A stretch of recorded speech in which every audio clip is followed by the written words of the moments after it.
Well, ever since I've learned of it, I've been a bit fascinated by Newton's first law of motion. Do you remember from days of physics in school? An object at rest stays at rest, and an object in motion stays in motion, with the same speed and in the same direction unless acted upon by an unbalanced force. I like this because I find it to be very true, not just of objects, but of people. At least of me. If I'm out and about, I am happy to be out and about until I go home. But once I'm home, I don't want to go out again. If I'm doing chores, I can keep doing chores until I sit down in front of the TV. And then I don't want to get up again. If I'm working on something, I can keep working on something until I'm distracted by something else, but then I'm happy to keep working on that.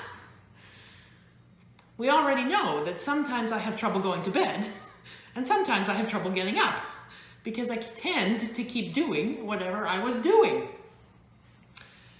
I'm sure that this is not true of everyone, but I'm equally sure that it's true of more people than just me.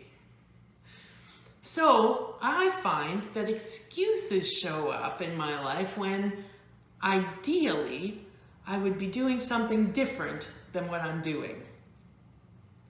But my tendency is either to be totally doing or totally resting, and I can find all sorts of excuses to keep doing whichever one I am doing at the moment.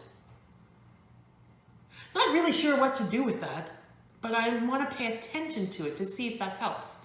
Because part of my dealing with excuses might be getting more comfortable with change and upsetting that balance. Part of my dealing with excuses might be disrupting the pattern of staying in motion or staying at rest, or working with that pattern. I'm not quite sure which. Anyway, it's what I'm noticing. It's what I'm thinking about. Thought I'd share.